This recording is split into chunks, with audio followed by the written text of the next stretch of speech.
União, organização, tecnologia, vanguarda, evolução. Núcleo de Telesaúde do Hospital Universitário. Universidade Federal do Maranhão.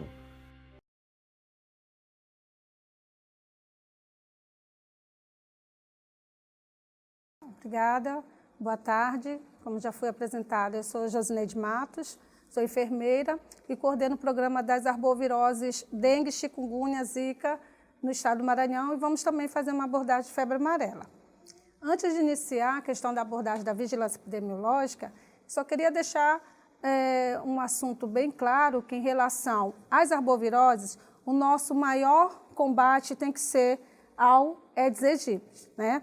Esse mosquito transmissor dessas arboviroses, com a dengue com 4 sorotipos, podendo fazer com que a febre amarela torne-se urbana. Então, é necessário que, em primeira mão, nós tenhamos a consciência e a sensibilidade de que nós poderemos minimizar a incidência dessas arboviroses com trabalhos simples de eliminação de criadouros. Isso faz com que nossos profissionais de saúde consigam, junto com a população, uma sensibilidade para que nós tenhamos a certeza que, combatendo o Aedes aegypti, consequentemente, nós teremos menor incidência dessas arboviroses. Tá? Vamos abordar aqui o que é uma arbovirose. Na realidade, arboviroses são consideráveis de importância em saúde pública, porque quando nós temos iminências de surtos e epidemias, elas geram grandes impactos econômicos e sociais nos muitos países. Obviamente, aqui no Brasil, nós temos bastante informações sobre isso, né? A dengue, a chikungunya, zika e febre amarela são caracterizadas como doenças febris inespecíficas de diagnóstico clínico, em primeiro momento, difícil de ser diferenciado. Quando eu digo isso, é porque nós vamos perceber que essas arboviroses, elas têm sintomas semelhantes, tá? Quando houve uma introdução de novos vírus, como foi em caso de 2016, onde houve a introdução do vírus Zika e chikungunya no Brasil, houve uma certa confusão em relação à sintomatologia dessas arboviroses, tá? Em relação a esse slide, podemos dizer que essas são as consequências para que este vetor, o Aedes aegypti, ele consiga se proliferar. Em relação à urbanização, saneamento, nós temos um grande problema de saneamento. Enquanto nós não conseguirmos sanar a questão do saneamento básico, nós sempre teremos problemas também de proliferação de vetor, do mosquito Aedes aegypti e demais vetores, e demais animais que possam trazer graves doenças para a nossa população. A densidade populacional, houve um grande aumento populacional, pessoas morando aglomeradas, né? E isso faz com que nós possamos também ter incidência muito alta das arboviroses devido à proliferação do vetor. Em relação ao saneamento, volto a falar que os nossos maiores problemas em nível de Brasil, em nível de Maranhão, dá-se pela necessidade que nós moradores temos de acondicionarmos água, né? Aqui em São Luís nós temos um problema em relação a isso, abastecimento de água ainda, assim como no Maranhão, que nós precisamos ainda estar acondicionando água. No momento que nós vamos acondicionar a água, nós colocamos de maneira inadequada, né? Sabemos que temos que deixar todos os depósitos vulneráveis bem acondicionados, bem vedados, mas isso a gente no dia a dia, no decorrer das inspeções diárias nas residências, em outras localidades, até em prédios públicos, a gente percebe que não acontece. Deficiência dos serviços de saúde. Quando falamos em deficiência dos serviços de saúde, parte um princípio da vigilância epidemiológica, ou seja, é aquele serviço de saúde onde as pessoas adentram com sintomatologias sugestivas de arbovirose e elas não são notificadas, tá? Nós iremos falar isso mais à frente. As viagens, pessoas transitando livremente, hoje é muito fácil você ver a transição de pessoas em relação às viagens e as migrações. Lembrando que hoje o mosquito, ele consegue viajar pelo mundo afora. Aqui nós já encontramos mosquitos, já conseguimos ver transmissões de município para município, onde o mosquito ele foi dentro de uma van. Então, aonde o mosquito consegue um alojamento, ele vai e segue em frente, tá? E vamos falar de vigilância. Na vigilância epidemiológica, nós temos uma portaria, a portaria número 204, de 17 de fevereiro de 2016, onde ela define a lista de notificação compulsória. As arboviroses, dengue, chikungunya, zika e febre amarela são doenças de notificação compulsória. O nome mesmo já diz. São doenças que devem ser obrigatoriamente notificadas. Quando a gente fala notificada, é um paciente, uma pessoa, um cliente chegar a uma unidade de saúde apresentando os sintomas e este deve ser notificado como suspeito, tá? Então é importante que isso fique bem claro, porque o que a gente observa? Que quando vamos fazer uma análise no banco de dados de alguns municípios, a gente percebe uma notificação tipo 0 para as arboviroses. Sabemos que todo o estado do Maranhão ele é infestado pelo Aedes aegypti. E nós temos o vírus circulando aqui no nosso Maranhão, tá? Já encontramos todos os sorotipos da dengue no Maranhão.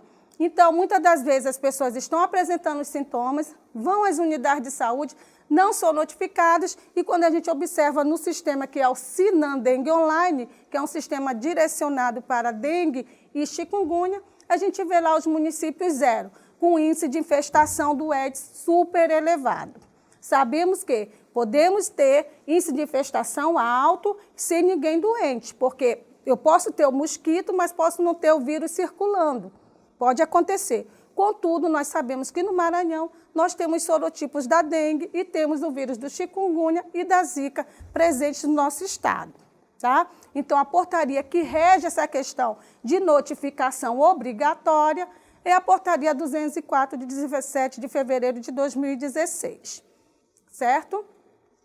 Vamos falar sobre a dengue. A dengue, nós já estamos cansados de ouvir, né, foi bem divulgado. Nós sabemos que elas têm características específicas, que é uma doença infecciosa febril aguda, ocorre em países tropicais. Ela tem 4 sorotipos de vírus, D1, D2, D3 e D4. O bom disso é que cada vez que a pessoa adquire um tipo de dengue, um tipo de vírus, ela fica imunizada para demais.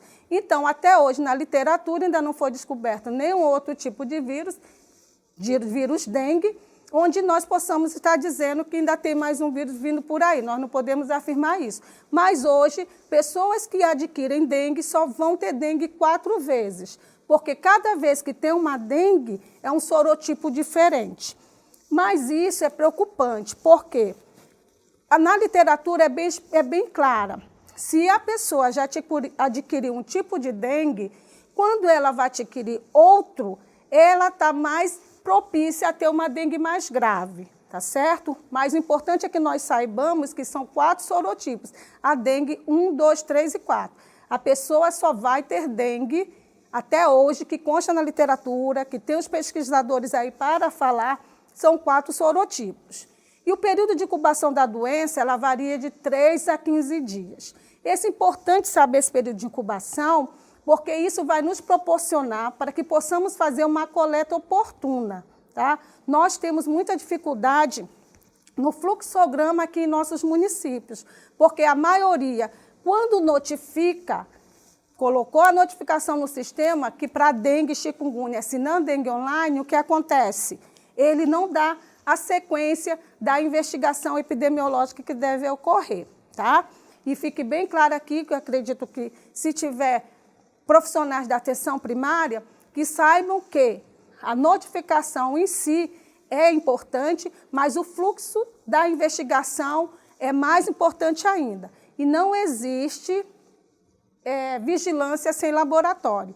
Tá? Aqui no Maranhão nós temos um sistema que é gerenciado pelo LACEN, que é nosso laboratório de referência, que é chamado GAL, onde ele deve ser instalado em todos os municípios, tá?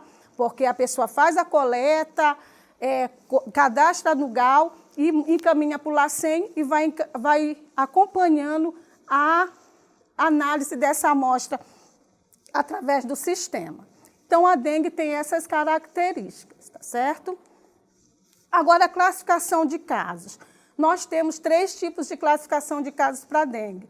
Nós temos dengue, que antes era chamada de dengue clássica, que hoje é só dengue, onde os sintomas são bem claros. Febre, exantemas, mialgia, artralgia, cefaleia, dor retroorbital, petequias e leucopenia. Quando a pessoa apresenta esses sintomas, é caracterizado, quando a gente for fazer a notificação, investigação e encerramento do caso, nós vamos classificá-la como só dengue, tá certo? Então, essa é a classificação dos casos suspeitos de dengue. Temos outra classificação, que é a dengue grave, que já é uma dengue um pouco mais preocupante, tá? Na dengue grave, nós já vamos observar, já vamos encontrar outros achados, como choque devido ao extravasamento grave de plasma, taquicardia, extremidades frias, pulso indetectável, sangramento grave, comprometimento de órgãos. Isso nós já vamos classificar como dengue grave. E temos a dengue com sinais de alarme, tá? Que é a dor abdominal intensa e contínua, vômitos persistentes, acúmulo de líquidos, sangramento de mucosas, letargia e aumento de hematócrito. O que eu quero dizer para vocês é que essas 3 classificações, elas são importantes quando nós vamos encerrar o caso.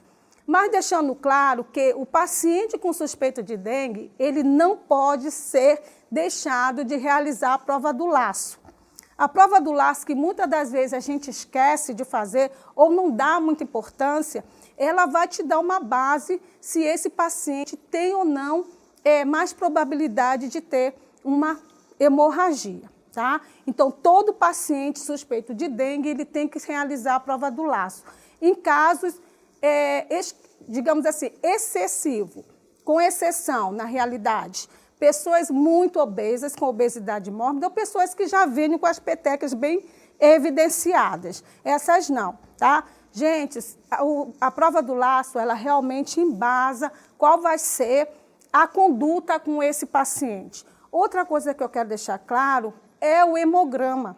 O hemograma é um dos exames mais importantes para as pessoas que estão com suspeito de dengue, chikungunya, zika, principalmente dengue. Porque o hemograma, ele vai te basear, se nós estivermos com um aumento de hematócrito, já dá um start que esse paciente pode sair de dengue com sinais de alarme para a dengue grave. E dengue, pessoal, mata. Dengue leva a óbito. Por mais que nós não queiramos acreditar, mas dengue leva a óbito. O mais impressionante é que se nós fizermos uma comparação de óbitos por dengue, nós vamos observar que o paciente que chegou a óbito, ele passou por 2, 3 unidades de saúde. Ele foi a primeira vez, não foi orientado para retornar à casa, ele sentisse um sinal de alarme e quando ele volta, ele já está numa dengue grave, um dengue que nós chamávamos de dengue hemorrágica, que hoje é chamada de dengue grave. A gente tem que deixar claro para os pacientes, é a seguinte classificação para eles. Temos que informá-los que a dengue, ela é peculiar. Quando popularmente nós pensamos, a população pensa, é o senso comum, que quando a febre está indo embora, significa que a pessoa está curada, né? Está curando. Mas na dengue nós temos que ter muito cuidado com isso. No 3º, 4º dia, com a defervescência da febre, podem surgir os sinais de alarme. Sinal de alarme, dor abdominal intensa, é um sinal de alarme. Vômito persistente, é um sinal de alarme. Tontura, é um sinal de alarme, que muitas das vezes nós não conseguimos encaixar ou classificar como sendo um sinal de alarme da dengue. Então, a dengue é uma doença que salva paciente de dengue. É a hidratação, nós sabemos disso, não temos um medicamento específico direcionado para dengue, nós temos medicação para sintomatologia, para aliviar a dor, para aliviar a febre, mas não para curar a dengue. Então, nós temos que ter muito cuidado. Não podemos banalizar.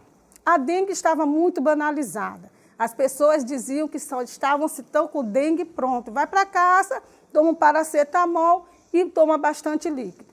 Não é desse jeito. Nós tivemos muitos óbitos por dengue nos anos atrás, aqui no Maranhão, então nós temos que ter muito cuidado com essa doença, certo? A notificação da dengue, ela tem que ser feita em até 72 horas. Os casos de óbito suspeito por dengue, nós temos que fazer em 24 horas, certo? Então, a dengue é uma doença de notificação compulsória. Não podemos ter aquele velho conceito que, eu só vou notificar depois que eu tiver o resultado do exame. Não. A partir do momento que ocorrer a suspeição, nós temos que notificar dengue, tá? E essa notificação ela é feita em uma ficha que nós iremos mostrar mais à frente e também no sistema Dengue Online, certo? Essa é a ficha. O que tem de novidade nessa ficha? A novidade é que ela é acoplada. Ela vem para dengue e para chikungunya ao mesmo tempo. Porque nós tivemos muito casos, ainda temos muitos casos de pessoas que estão com sintomas tão semelhantes que a gente não consegue ainda perceber qual é a doença específica, a doença no qual ele está tendo. E pode ter, ao mesmo tempo, dengue e chikungunya, tá? Então, essa ficha foi modificada pelo Ministério da Saúde. Antes, nós tínhamos uma ficha específica para dengue, para chikungunya não chegamos a ter. Tivemos uma ficha, a mesma que nós vamos ver, que é utilizada para a Zika, porque a Zika também não tem uma ficha ainda específica, mas hoje a ficha de investigação para dengue e chikungunya, elas são acopladas, tá? Vocês vão perceber que tem vários campos, e no campo 33, nós temos que observar o seguinte, ali vem dizendo quais os sintomas que o paciente apresentou ou está apresentando. Então, se tem febre, mialgia, cefaleia e exantema, nós solicitamos que vejam encarecidamente que 1 é sim, 2 é não. Então, nós temos que colocar o número 1 ou o número 2. Não devemos marcar X, porque X nos dá a ideia, ou não tem ou tem. Importante que nós temos que preencher a ficha corretamente. Às vezes, a gente pega a ficha muito mal preenchida. Isso atrapalha na investigação epidemiológica.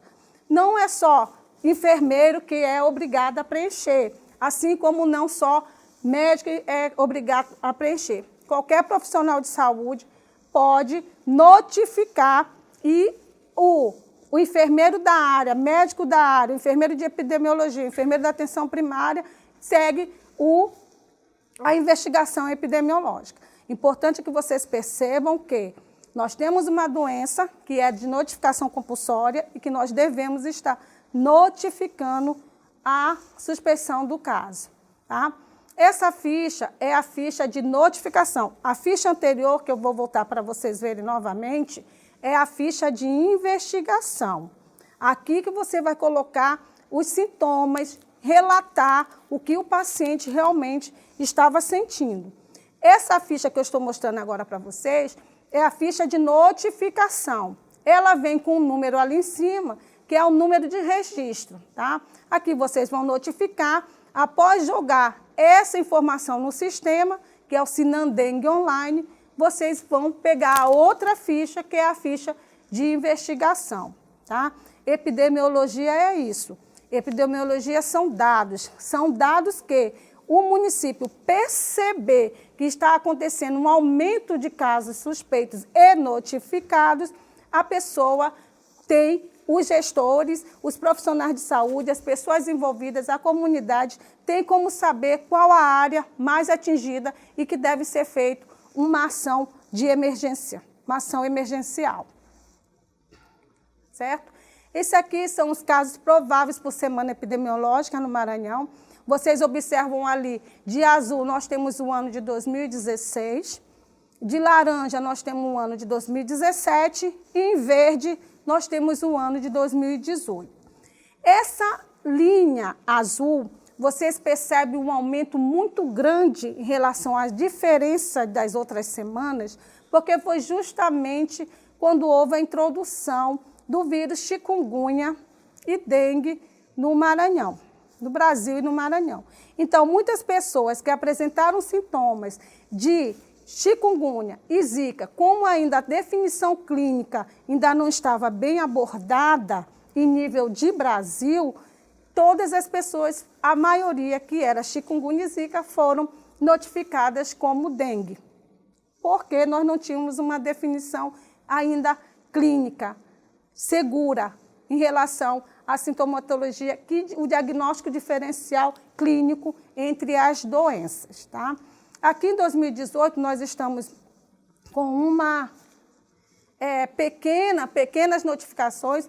Podemos dizer que isso pode ser irreal, porque nós sabemos que tem municípios onde as pessoas apresentam sintomas e não são notificados, que nós chamamos de subnotificação, mas nós estamos aqui para ver isso. Os municípios devem ficar bem atentos em relação a isso. Logo porque nós chegamos no período chuvoso, nós sabemos que um ovo ele permanece 450 dias ou mais em ambiente natural. Na hora que chega uma gota d'água, ele eclode. Por que nós temos um aumento enorme de incidência do Aedes aegypti de período chuvoso? Porque os ovos ficam lá aguardando o momento da chuva. Então, o principal trabalho para evitar, como eu falei no início da nossa apresentação, é a questão da prevenção. É a prevenção que nós vamos evitar muitos casos de arboviroses, dengue, chikungunya e zika. Tá? Passemos para a febre do chikungunya. Casos humanos aparentando ser chikungunya foram relatados em 1760. O isolamento do vírus a partir de 1952, na epidemia da Tanzânia. E nós sabemos que o nome chikungunya ele deriva de uma palavra do idioma Makonde, que significa aqueles que se curvam. Quem já teve a oportunidade de ver um paciente com chikungunya, percebe realmente a grande dificuldade que ele tem de deambular. Fica curvado porque ele sente muita dor na articulação. Gente, são dores muito fortes, além de edemas grandes e consideráveis nas articulações. Essa palavra, aqueles que se curvam, ou curvar-se, ou tornar-se contorcido, é em relação à dor que o paciente, a algia considerável que o paciente sente. Tá? Um histórico da febre do chikungunya, em 2010 vieram os casos importados, 2014 viajantes oriundos do Haiti, República Dominicana e Guiana Francesa. Em 2014 houve o primeiro registro de transmissão lá no Oiapoque e Bahia, foram os primeiros relatos. No Maranhão, em 2014, nós tivemos um caso importado, foi um missionário, ele estava vindo dessa área do Haiti com outras pessoas, e quando ele chegou aqui no Maranhão, ele apresentou toda a sintomatologia do chikungunya, que no momento era conhecido como o pouco falado, pouco evidenciado, né? Em 2015 surgiram os primeiros casos autóctones. Aí já foi uma coisa absurda, certo? As características da febre do chikungunya, o período de incubação de 3 a 7 dias, pode variar de 1 a 12 dias. Todos os indivíduos não previamente expostos têm risco de adquirir infecção e manifestar a doença, desenvolvendo imunidade duradoura e protetora contra novas infecções. Muitas pessoas infectadas com chikungunya não apresentaram sintomas, ainda tem essa questão dos assintomáticos. Mas hoje a gente já consegue fazer uma diferença entre dengue e chikungunya, a febre do chikungunya. Logo porque vocês vão perceber que a pessoa, quando apresenta dengue, ela sente muita dor no corpo. A mialgia intensa, que é chamada de febre do quebra-osso, que era conhecida até antes a dengue. Já o chikungunya não. A dor na articulação é uma dor intensa, e a pessoa tem dificuldade de deambular. Outra diferença característica do chikungunya em relação à dengue é que a dengue é uma doença aguda. Tá? O chikungunya é agudo, mas ele também cronifica. O que nós observamos que muitas pessoas em determinados municípios que tiveram muitos casos de chikungunya, quando nós retornamos neste município, o que aconteceu? As pessoas estavam com toda a sintomatologia ainda indo e voltando devido à cronicidade da doença, tá certo? Os sinais clínicos, febre acima de 38 graus, de início repentino, a mesma febre que nós consideramos na dengue, por ser uma febre alta também. Dores intensas nas articulações de pés e mãos, tornozelos, dedos, pulsos, né? A diferença da dengue é que essa dor na articulação, como eu já falei anteriormente, não é tão intensa como no chikungunya. Cefaleia, mialgia e manchas vermelhas no corpo. Se vocês perceberem os achados de sinais clínicos da dengue e do chikungunya, o que nós vamos diferenciar será em relação, visivelmente, às dores intensas nas articulações. Tá? Alguns sinais clínicos na fase aguda, articulações e rubor e edema, essas figuras vocês já devem ter percebido. Nós convivemos com pessoas, no início que o chikungunya foi introduzido no Maranhão, com pessoas com edemas enormes em joelhos, em mãos, em pés, que fazia a gente perceber que era uma coisa diferente do edema da dengue, né? Dava para a gente perceber, são edemas bem importantes, tá? Já na fase aguda, os exantemas, conjuntivite, lembrando que a conjuntivite é uma conjuntivite não infecciosa, né? A pessoa fica com os olhos vermelhos. Na dengue, nós temos uma dor retroorbital, que a nossa população, às vezes, chama de dor no caroço do olho. Quando a gente chega, você teve dor nos olhos? Eu tive dor no caroço do olho. E no chikungunya é a questão da conjuntivite. E nós temos a fase subaguda, onde vem a recaída dos sintomas, a poliartralgia distal, exacerbação, de 2 a 3 meses, essa é a fase. E a fase crônica, que é um período sem febre, mas com uma poliartralgia inflamatória e dura mais que 3 meses. Em alguns livros que nós pesquisamos e que nós temos contato com algumas pessoas especialistas no Brasil, dura até 4, 5 anos. Incrível como vocês tiveram a oportunidade de observar um paciente na fase crônica, onde 2 meses ele está muito bem, obrigado. Aqui a 2 meses ele começa a ter artralgias intensas, começa a ter toda aquela sintomatologia novamente, a gente fica perguntando como um vetor pequenininho, que nós sabemos como nós podemos eliminá-lo, continua causando todas essas doenças em nosso Maranhão, em nosso Brasil. Okay?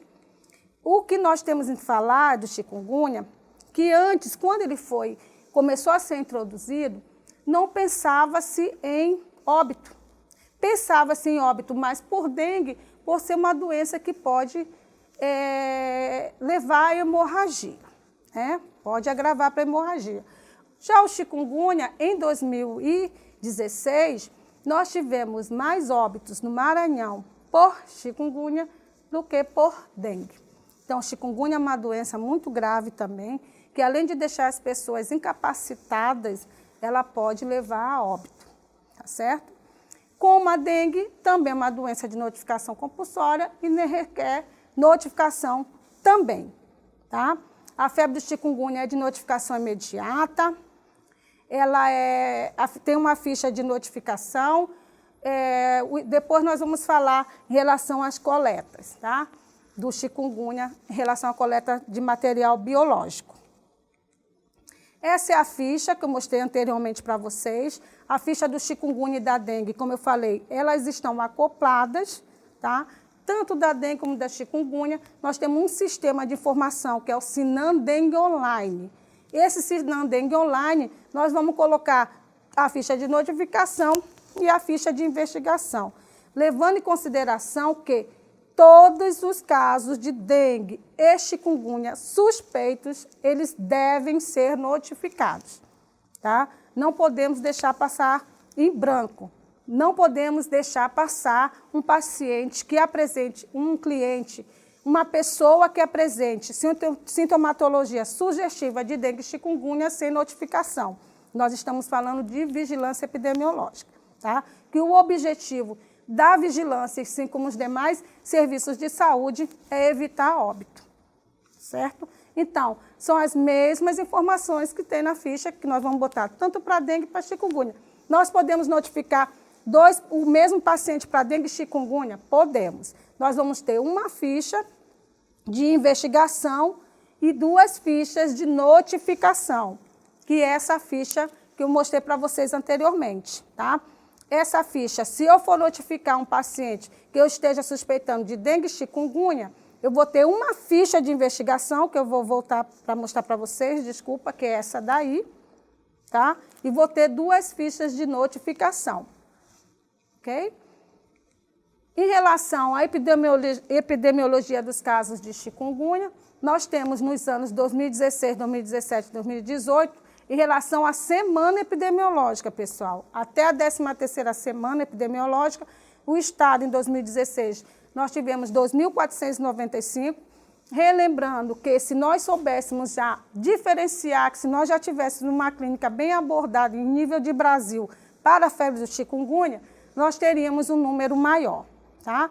Em 2017, 2.829 casos notificados, 2018, 249 casos notificados. Na nossa capital, nós tivemos, no mesmo período de semana epidemiológica, 860 casos notificados, 150 em 2017 e 44 em 2018. Semana epidemiológica, certo? E vamos falar do Zika. A febre do vírus Zika é descrita como uma doença febril aguda, autolimitada, com duração de 3 a 7 dias, geralmente sem complicações graves. Porém, há registro de mortes e manifestações neurológicas, além de causar microcefalia. O Zika vírus foi um vírus assim muito perverso, assim como o do chikungunya. Logo porque, quando as pessoas começaram a apresentar sintomatologia de Zika, na qual elas não tinham uma febre alta, abrupta, né? Chegou-se a ser chamada de prima da dengue. É aquela prima que não faz mal. Quando veio o vírus severo, no qual ele trouxe a consequência da microcefalia, né? Foi comprovado. E ele é um vírus potente, ele permanece, foi comprovado, ele permanece no sêmen durante 6 meses. Então, o que nós recomendamos? Que as gestantes também usem preservativo.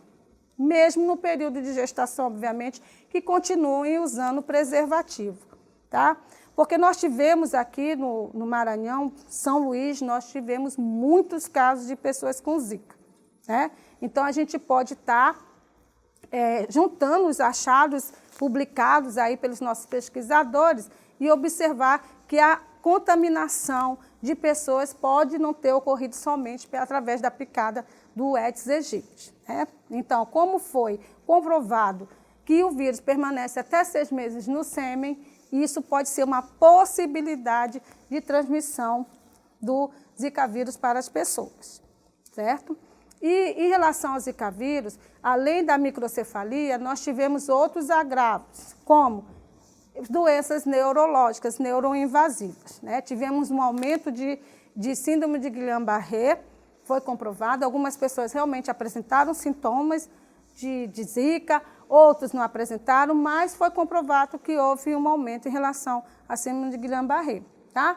O Zika vírus, sintomas, febre, erupções cutâneas, conjuntivite, dores nos músculos, articulações, mal-estar, dor de cabeça. Então, é uma doença que aparentemente não causava, não ia gerar grandes consequências até a descoberta da microcefalia em relação às mulheres que foram infectadas pelos vírus da Zika, certo? As principais complicações, como nós já falamos antes, as gestantes, né, que acarretaram em bebês com microcefalias e outras malformações, a síndrome de Guillain-Barré, que é uma doença autoimune, em que o sistema imunológico ataca o sistema nervoso, por engano, causando uma inflamação dos nervos e fraqueza muscular. Então, alguns pacientes que nós acompanhamos, que posteriormente, 14, 15 dias depois, apresentaram uma dificuldade para deambular, onde foi constatado que foi Guillain-Barré, tiveram sintomas de Zika vírus. O problema da Zika é em relação ao diagnóstico laboratorial, que nós ainda temos um pequeno problema em relação a isso. Mas só dizer que nós já temos no Maranhão, vamos receber o teste rápido encaminhado pelo Ministério da Saúde para dengue, chikungunya e Zika. Mas o fluxo que nós não podemos esquecer é que nós temos o laboratório central, que é o LACEN, onde ele realiza esses exames para diagnóstico de dengue, chikungunya e zika. A notificação da zika também, ele tem que ser suspeitor, tem que notificar aquele mesma ficha de notificação que eu já mostrei anteriormente, e ele suspeitou, notifica e bota no sistema.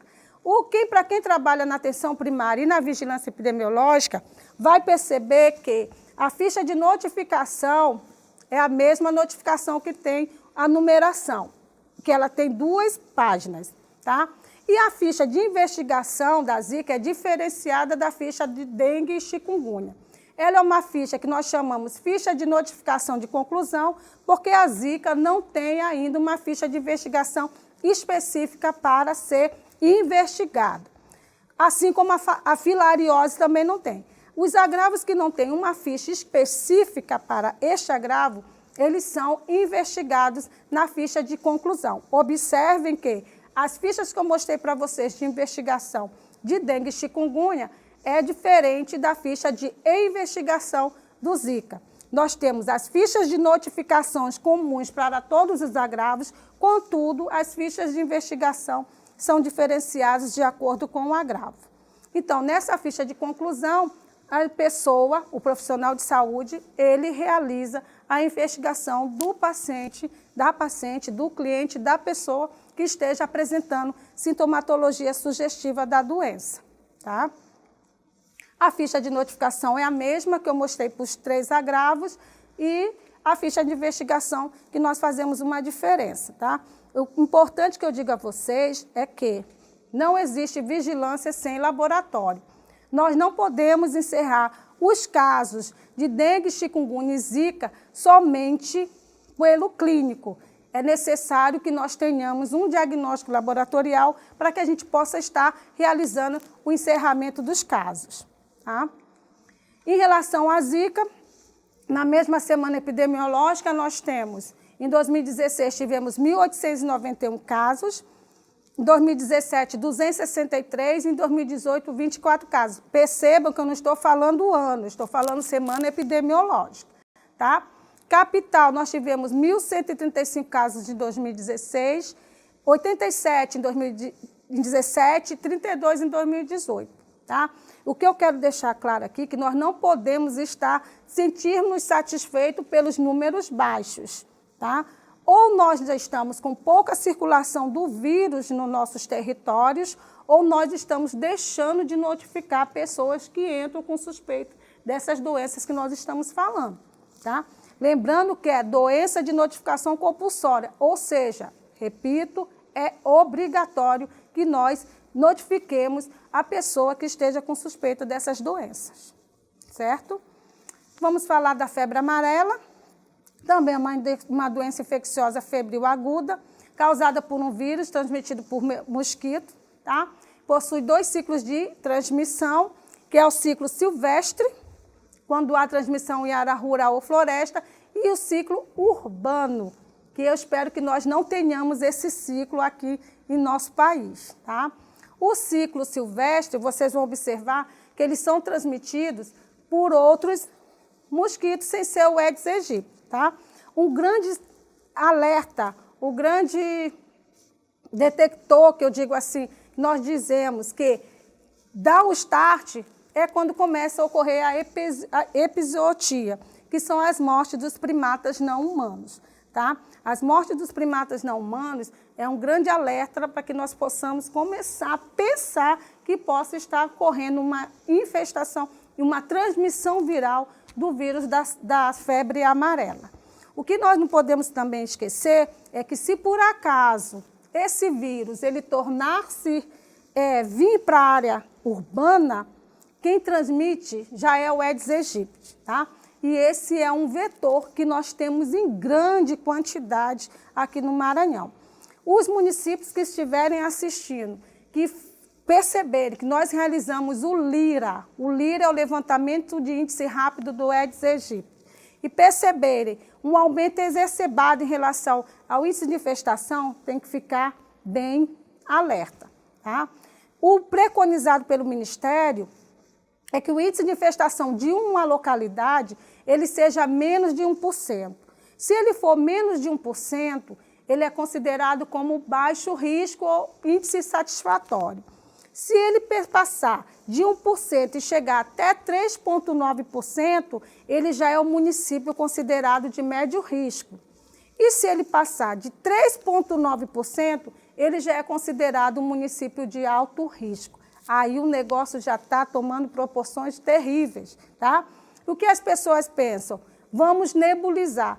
Pessoal, esse carro da nebulização, ele é importante, mas ele só mata o vetor. Ele só mata quem está voando. Ele não mata quem está nascendo. Então, o combate ao mosquito, ele só traz resultado se nós o combatermos na fase de larva, que muita gente denomina como cabeça de prego. Quando vocês verem um cabeça de prego dentro da água que vocês estão utilizando, vocês começam a ficar alerta, que dali vão sair vários mosquitos. E esses mosquitos, eles nascem sadios, mas tem muitas pessoas que podem estar com vírus, ele vai picar a pessoa que está com vírus, vai receber esse vírus e vai sair picando outras pessoas e transformando. Por isso que, quando uma pessoa apresenta sintomatologia de dengue, chikungunya ou zika, em um determinado território, vocês começam a ficar alerta que outras pessoas também vão apresentar sintomas. Uma fêmea, ela pode picar até 10 pessoas de uma vez só. Então, é um mosquito muito perspicaz. Além dele ter a habilidade de conseguir ficar com 2, 3 vírus de uma vez só. Então, é um mosquito que nós sabemos como nós podemos eliminá-lo, então nós temos que fazer isso, tá? Voltando à febre amarela, nós temos o hemagogos ou sabetes, que vive na área rural, onde o principal alerta que eu falei para vocês são os primatas não humanos. Quando os primatas não humanos começam a morrer, eles começam a ficar alerta que ali pode estar o vírus da febre amarela. E aqui na área urbana, no ciclo urbano, é o homem que passa para o Aedes aegypti, e o Aedes aegypti encontra saneamento básico inadequado, aglomerado de pessoas, habitat propício para que ele possa se proliferar. Então, ele vai transmitir. Lembrando que a febre amarela, ela é uma doença muito séria também. Esse aqui é o do gênero Hemagogos e sabetes. Esse é o mosquito que é encontrado no ciclo rural e que é o transmissor do vírus da febre amarela, tá? Os primatas não humanos, macacos, são os principais hospedeiros. Os sintomas iniciais da febre amarela: febre alta, calafrios, dor de cabeça intensa, dores nas costas, dores no corpo, náusea, vômito, fadiga, fraqueza. Esses são os sintomas iniciais. Caso aconteçam os casos graves, começa a febre alta, icterícia, hemorragia, insuficiência de vários órgãos e choque, tá? Então, a febre amarela, ela tem os sintomas iniciais e pode chegar a agravar, certo? A prevenção, a diferença para as demais arboviroses que nós citamos aqui, como dengue, chikungunya e zika, é que a febre amarela é uma doença imunoprevenível. Nós temos vacina disponível para que as pessoas fiquem imunizadas em relação a esse vírus, o que ainda não acontece com dengue, chikungunya e zika, tá? Nós temos uma vacina de dengue que está sendo testada em nível de Brasil, ainda não temos aqui no Maranhão, mas que, segundo as pesquisas, a pessoa fica imunizada apenas para alguns tipos de sorotipo, que nós já falamos para a dengue, que nós temos 4. Tá? Então, a vantagem da febre amarela em relação às demais arboviroses é a questão da vacina. É uma vacina que está disponível, né? A partir de 9 meses a 59 anos, a pessoa pode tomar essa vacina, é dose única, né? E as pessoas com mais de 59 anos, elas devem procurar um médico, assistência médica, para que converse para saber se pode tomar a vacina ou não, tá certo? mas nós temos aí o sistema de saúde, ele oferta vacina e é para toda a população. Aqui no Maranhão é uma área obrigatória de vacina da febre amarela.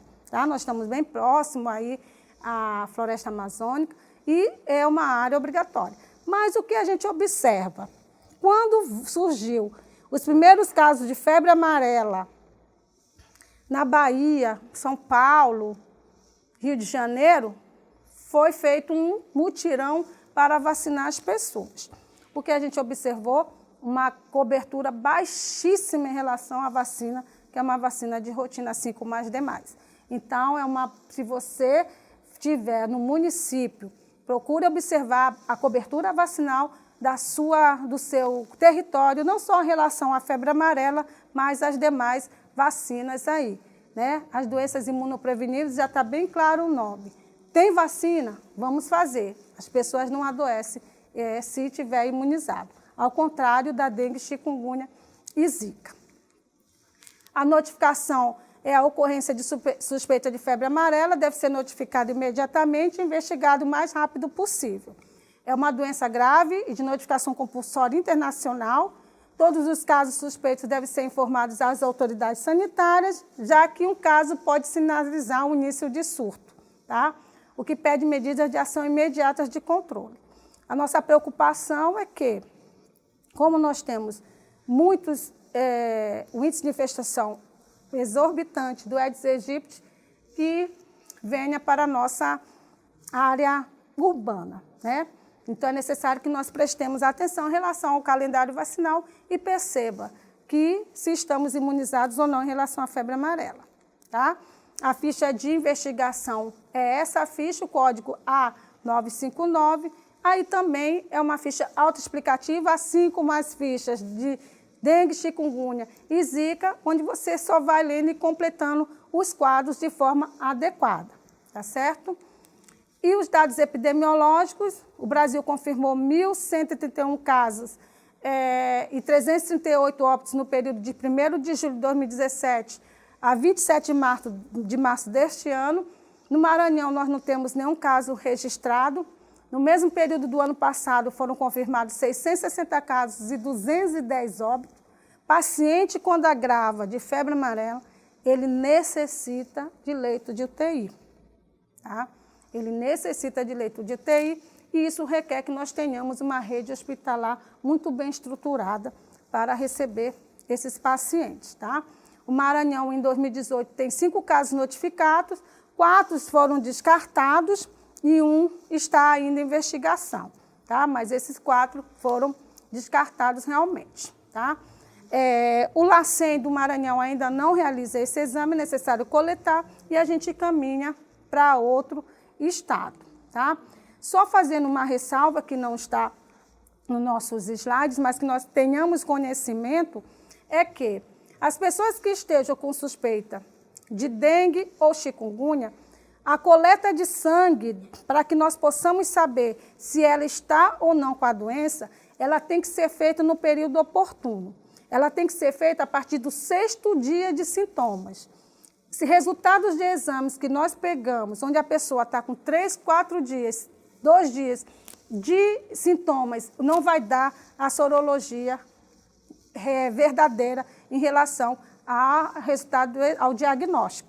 É necessário que nós tenhamos o paciente, o cliente, a pessoa, a partir do 6º dia de doença, de início de sintomas, nós realizamos a coleta e encaminhamos para o LACEN, através do GAL, que foi falado anteriormente, que todo município tem que estar com o GAL implantado, e com isso a investigação ocorrerá de maneira adequada.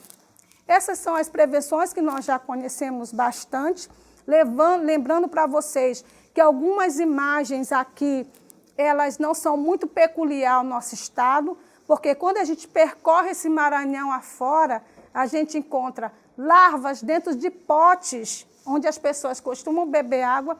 Então, todo local onde é acumulado, onde a gente tem que acondicionar água, ele tem que ser bem vedado, ele tem que ser bem acondicionado. Isso fará com que nós evitemos mais casos de doentes. O importante que eu deixo bem claro aqui é a prevenção. Se nós fizermos uma prevenção adequada, quando eu falo nós, eu digo profissionais de saúde, população, gestores, se todos nós fizermos a nossa parte, porque todos sabemos que quem transmite essas doenças é o Aedes aegypti. Como nós temos também outro tipo de Aedes, é o Aedes albopicus, que é chamado tigre asiático, que nós também temos no Maranhão. Em algumas cidades da Baixada Maranhense, a gente não encontra Aedes aegypti, mas a gente encontra Aedes albopicus, e o albopicus lá fora, ele tem também o poder de transmitir o chikungunya, tá? Então, nós temos que ter esse cuidado. A prevenção é o melhor caminho para que nós possamos evitar mais casos graves de dengue, chikungunya e zika, tá?